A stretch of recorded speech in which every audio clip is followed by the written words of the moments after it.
যত যুবক, আমি তো নিয়মিত বলি, যত যুবক এই পেশাব করে পানি নেয় না যেই মানুষগুলো, শুধু এই কারণে নামাজ পড়তে মন চায় না।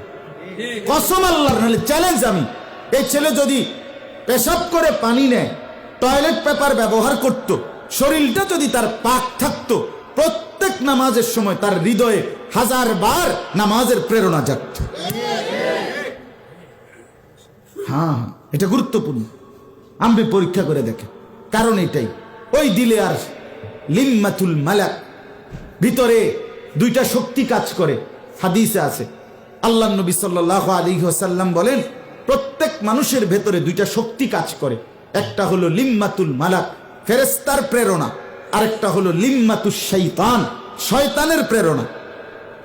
তো যে শরীর নাপাক, যে শরীর অপবিত্র, সেই নাপাক দেহে আপনার ফেরেশতার প্রেরণা জাগে না, ফেরেশতা আসে না। ওই ওই ওই দেহে শয়তানি প্রেরণা জাগে। এই জন্য শয়তান তাকে সারাক্ষণ, আমি এমনও দেখছি ছেলে পেলে, আমি তো ব্যক্তিগতভাবে নওজোয়ান ছেলেদের বিষয়টা দেখি বেশি, খেয়ালও করি, কি করে, হাঁটে কেমনে, হাসে কেমনে, ঠ্যাংলারে কেমনে, মাতালারে কেমনে, আমি খুব খেয়াল করি। তা আমি এমনও দেখছি ছেলে মোবাইল টিপতে টিপতে, মনে করেন এখন আর হেঁটেতেও ভালো লাগতেছে না মোবাইল টিপতে, মানে তারও বল হয়ে গেছে মোবাইল টিপতে টিপতে, কিন্তু এরপরও আর যেহেতু কোনো কাজ নাই, তার হাতে কিছু না,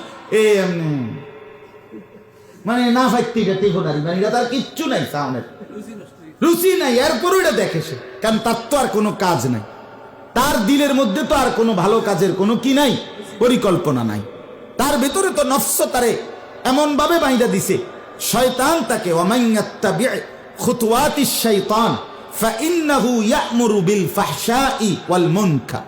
কোরআনের আয়াত, আল্লাহ বলে, যে শয়তানের পথ অনুসরণ করে, শয়তান তাকে সারাক্ষণ অশ্লীলতা এবং গুনাহ নাফরমানির কথাই বলতে থাকে, বলতে থাকে, বলতে থাকে। এজন্য ভাই আমার, বন্ধু আমার, বাপ আমার, এটা জরুরি আমার জন্য, আপনাদের জন্য এটা ভীষণ জরুরি। এই আবারও বলছি, ওলামায়ে কেরামের এই সোহবত